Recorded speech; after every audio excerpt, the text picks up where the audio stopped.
ಹೆಣ್ಣು ಮಕ್ಕಳ ರಕ್ಷಣೆಗೆ ಹೋರಾಟ. ರಾಜ್ಯದಲ್ಲಿ ಮಹಿಳೆಯ ಕಗ್ಗೊಲೆಗಳ ವಿರುದ್ಧ ಹಾಗೂ ಹೆಣ್ಣುಮಕ್ಕಳ ರಕ್ಷಣೆಗೆ ಆಗ್ರಹಿಸಿ ಹಕ್ಕೊತ್ತಾಯ ಸಭೆ ನಡೆಯಿತು. ಮಾಜಿ ಸಚಿವೆ ಬಿ.ಟಿ. ಲಲಿತಾ ನಾಯಕ್ ಮತ್ತಿತರಿದ್ದಾರೆ. ಮಹಿಳಾ ಆಯೋಗದ ಅಧ್ಯಕ್ಷೆ ನಾಗಲಕ್ಷ್ಮಿ ಬಾಯಿ ಮಾತನಾಡಿದರು. ಪ್ರಜ್ವಲ್ ರೇವಣ್ಣನ್ ಪೆನ್ಡ್ರೈವ್ ಕೇಸ್ ಬಂದಾಗ ಇದೇ ಮಹಿಳಾ ಹೋರಾಟಗಾರರು ಮೊದಲಿಗೆ ಬಂದರು. ಬಂದ ಮೇಲೆ ಎಷ್ಟೋ ಕಡೆ ನನಗೆ ಇದು ತಗೋಬಾರ್ದು, ನೀನು 40 ವರ್ಷ ಕ್ಷೇತ್ರದ ಜನರೇ ಬಾಯಿ ಬಿಟ್ಟಿಲ್ಲ ಅಂತ ಹೇಳಿದ್ರು. ಎಲೆಕ್ಷನ್ ಹಿಂದಿನ ದಿವಸ ನನಗದೆಲ್ಲ ಮ್ಯಾಟ್ರೇ ಆಗಲ್ಲ. ಎಷ್ಟು ದಿನ ಆ ಕುರ್ಚಿ ಮೇಲೆ ಇರ್ತೀನಿ, ಮನಸ್ಸಾಕ್ಷಿ ಕರೆಕ್ಟಾಗಿ ಕೆಲಸ ಮಾಡ್ತೀನಿ, ಅಷ್ಟೇ ಗೊತ್ತಿರೋದು ನನಗೆ. ಮಾರನೇ ದಿನ ಪ್ರೆಸ್ ಮೀಟ್ ಕರೆದೆ, ಮುಖ್ಯಮಂತ್ರಿಗಳಿಗೆ SIT ಇನ್ವೆಸ್ಟಿಗೇಷನ್ ಹಾಕಿ ನೂರಾರು ಹೆಣ್ಣು ಮಕ್ಕಳ ಮಾನಹಾನಿ, ಅವರ ಘನತೆಗೆ ಧಕ್ಕೆ ಆಗಿದೆ. ಇದನ್ನು ಯಾವುದೇ ಕಾರಣಕ್ಕೂ ಎಕ್ಸ್ಕ್ಯೂಸೇ ಇಲ್ಲ ಅಂತ. ಎರಡನೇದು, ಯಾರೇ ಮಾತಾಡಿದ್ರು ಬಿಡ್ತಾ ಇರಲಿಲ್ಲ ನಾನು. ನಮ್ಮ ಹುಬ್ಳಿಯಲ್ಲಿ ಹೆಣ್ಮಗಳದು ಫಸ್ಟ್ ಹತ್ಯೆ ಆಗುತ್ತೆ ಕಾಲೇಜ್ ಕ್ಯಾಂಪಸ್ಸಲ್ಲಿ. 3ನೇ ದಿನ ನಾನು ಹೋಗ್ತೇನೆ. ಮುಖ್ಯಮಂತ್ರಿಗಳಿಗೆ ಅವತ್ತು ನಾನು ಹೇಳಿದೆ, ಬಂದು ಪತ್ರ ಬರೆದೆ, ಅದನ್ನು ಸ್ಪೆಷಲ್ ಕೋರ್ಟಿಗೆ ಕೊಡಬೇಕು, 90 ದಿನಗಳಲ್ಲಿ ಆ ಹೆಣ್ಣುಮಗಳಿಗೆ ನ್ಯಾಯ ಸಿಗಬೇಕು ಅಂತ. ನಂತರ ಮುಖ್ಯಮಂತ್ರಿಗಳು ಅದನ್ನು ಸ್ಪೆಷಲ್ ಕೋರ್ಟ್ಗೆ ಒಪ್ಪಿಸಿದ್ರು. ಅದಾದ್ಮೇಲೆ ಇನ್ನೊಂದು ಮಗಳದಾಗತ್ತೆ. ಅಣ್ಣ ಅವ್ರು ಹೇಳ್ದಂಗೆ ತಾಯಿ ತಂದೆ ಹೋಗ್ತಾರೆ, ಕಂಪ್ಲೇಂಟ್ ಮಾಡ್ತಾರೆ, ಅವನಿಂದ ಜೀವ ಬೆದರಿಕೆ ಇದೆ ಅಂತ. ಲೋಕಲ್ ಕಂಪ್ಲೇಂಟ್ ಪೊಲೀಸ್ ಸ್ಟೇಷನ್ ಅವರು ನಿಜವಾಗ್ಲೂ ಸೀರಿಯಸ್ ಆಗಿ ತಗೊಳ್ಳಲ್ಲ.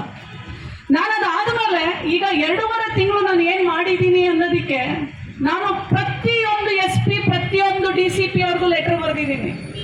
ಪ್ರತಿಯೊಂದು ಜಿಲ್ಲಾ ಅಧಿಕಾರಿಗಳು, ಪ್ರತಿಯೊಂದು ಇನ್ಸ್ಟಿಟ್ಯೂಷನ್ಸ್ಗೂ ಏನು ಪ್ರೊಟೆಕ್ಷನ್ನು, ಆ ಮಕ್ಕಳನ್ನ ತಂದೆ ತಾಯಿ ನಿಮಗೆ ತಂದು ಬಿಟ್ಟಾಗ ತಂದೆ ತಾಯಿಗೆ ಏನಿದೆ, ಮಕ್ಕಳು ಇನ್ಸ್ಟಿಟ್ಯೂಷನ್ ಅಲ್ಲಿ ಇದ್ದಾರೆ, ಸೇಫ್ ಆಗಿದ್ದಾರೆ, ನೀವು ಅದಕ್ಕೆ ಏನು ವ್ಯವಸ್ಥೆ ಮಾಡಿದ್ದೀರಾ? ಇದು ನಾನು ಹೈಯರ್ ಎಜುಕೇಶನ್ ಮಿನಿಸ್ಟರ್ ಜೊತೆನೂ ಚರ್ಚೆ ಮಾಡಿದ್ದೀನಿ. ಪ್ರತಿಯೊಂದು ಜಿಲ್ಲಾ ಅಧಿಕಾರಿಗಳಿಗೂ ಲೆಟರ್ ಹಾಕಿದ್ದೀನಿ. ನೀವು ಪ್ರತಿಯೊಂದು ಇನ್ಸ್ಟಿಟ್ಯೂಷನ್ಸ್ಗೂ ಲೆಟರ್ ಹಾಕಿ ಕಂಪಲ್ಸರಿ ಅವ್ರು ಏನು ಸೆಕ್ಯೂರಿಟಿ ಕೊಟ್ಟಿದ್ದಾರೆ ಅದರದ್ದು ರಿಪೋರ್ಟ್ ತರಿಸ್ಕೊಂಡು ನನಗೆ ವಾಪಸ್ ಕೊಡಿ ಅಂತ. ನಾನೇನು ಸುಮ್ಮನೆ ಕುತ್ಕೊಳ್ಳೋದಿಲ್ಲ. ಕೋಡ್ ಆಫ್ ಕಂಡಕ್ಟ್ ಅಂತ ಮುಂದೆ ತಳ್ಳಿದ್ರು.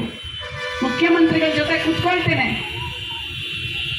ಇದನ್ನ ಅಷ್ಟು ಸುಲಭವಾಗಿ ತಗೊಂಡ್ರೆ ಇವತ್ತು ಮಮತಾ ಹೇಳ್ಬೇಕಾದ್ರೆ, ನಾನು ಒಬ್ಳು ತಾಯಿ, ಸೌಮ್ಯ, ಪ್ರಬುದ್ಧ ಅವ್ರ ತಾಯಿ ಸೌಮ್ಯ, ನಾನು ಒಬ್ಳು ತಾಯಿ, ನನಗೆ ಗೊತ್ತು ಮಕ್ಕಳು ಅದೇ ವಯಸ್ಸಿನ ನನಗೆ ಮಗ ಇದ್ದಾನೆ, ಅವ್ರಿಗೆ ಮಗಳಿದ್ದಾಳೆ.